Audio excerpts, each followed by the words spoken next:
আমার রান্নাটা প্রায় শেষ। আমি একটু হালকা গা মাখা ঝোল রাখবো।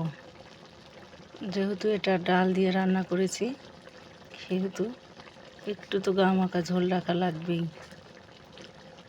কচুরলতি এভাবে ডাল দিয়ে, কাঁঠালের বিচি দিয়ে রান্না করে খেয়ে দেখবেন।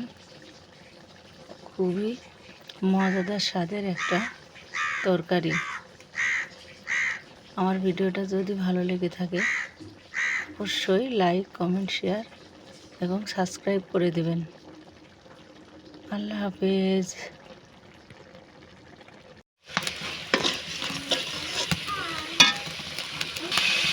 মশলাটা কষানো হয়ে গেছে।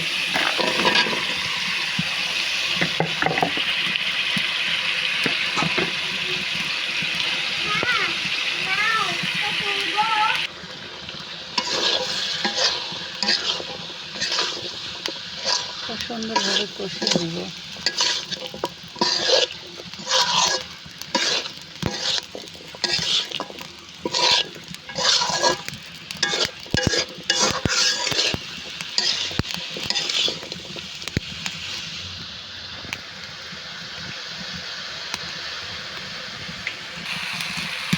কষানো তো হয়ে গেছে, আমি কিছু পরিমাণ ঝোল দিয়ে দিব। এখন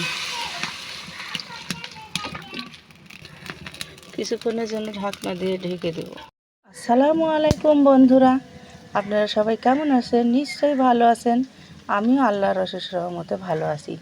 আজকে আমি কচুরলতি, কাঁঠালের বিচি এবং 1 কাপ পরিমাণ মসুরের ডাল নিয়েছি, সেটা দিয়ে রান্না করে দেখাবো।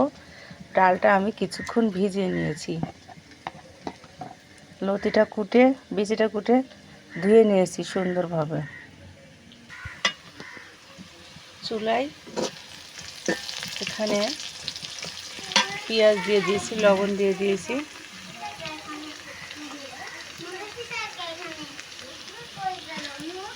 রসুন বাটা দিয়ে এখানে আদা বাটা, জিরা বাটা দিয়ে দিচ্ছি, মরিচের গুঁড়ো, হলুদের গুঁড়ো। মশলাগুলো আমি সুন্দরভাবে কষিয়ে নিচ্ছি।